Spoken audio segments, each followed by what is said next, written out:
ஏங்க சொல்லுங்க. இந்தாங்க நீங்க சொன்ன அத்தனை மசாலாவும் இதுல இருக்கு. இருக்கா? ஓகே. என்ன மட்டன் தானே செய்றீங்க? ஆமா. கொஞ்சம் வறுத்துருங்க. லைட்டா டேஸ்ட் பண்ணி பார்க்குறேன். ஓகே. கறி சாப்பிட மாட்டேன்தான், இருந்தாலும் சரி சும்மா லைட்டா டேஸ்ட் பண்ணி பார்க்கலாம் அப்படின்ட்டு. அப்புறம் இன்னொரு விஷயம், சொல்லுங்க. உங்ககிட்ட பேசுறதுனாலே எனக்கு பயமா இருக்கு. சொல்லு. நீ ஏதோ ஆபத்தான விஷயத்துல சொல்லு. அதெல்லாம் ஒன்றும் இல்லை, மம்மி கொஞ்சம் குழம்பு கேட்டாங்க. எப்பா பார்த்தாலும் அம்மா அம்மான்னு அப்படியே இது பண்ணாங்க. ரொம்ப அப்படியே பார்த்துட்டு பிழியிற அம்மா அம்மான்ட்டு.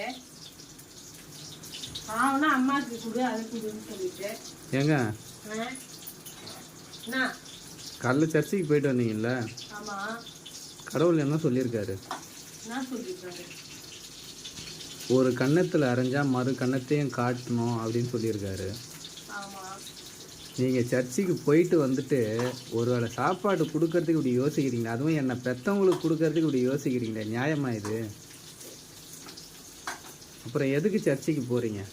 எதுக்கு சாமியை கும்பிடுறீங்க? யோசிக்கிற மாதிரி தெரியுது.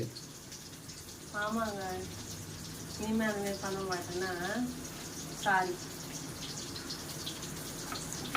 கொஞ்சம் கொஞ்சமாக அவங்க மேலேயும் பாசத்தை காட்டுங்க. பாவம் இல்லை அவங்களும். கண்டிப்பாக காட்டுங்க. ஓகே, உங்கள் நல்ல மனசுக்கு கடவுள் உங்களுக்கு 10 சவரத்தில் சரடு வாங்கி தருவார். 10 சவரம் வச்ச 3 சவரம் மூட்டு கூட மூட்டு தரேன், இருந்தாலும் உங்களுக்கு 10 சவரத்துலேயே வாங்கி தரேன். ஓகேவா? ஸோ ஸ்வீட்டுங்க, காரமாக செய்யுங்க மட்டன்.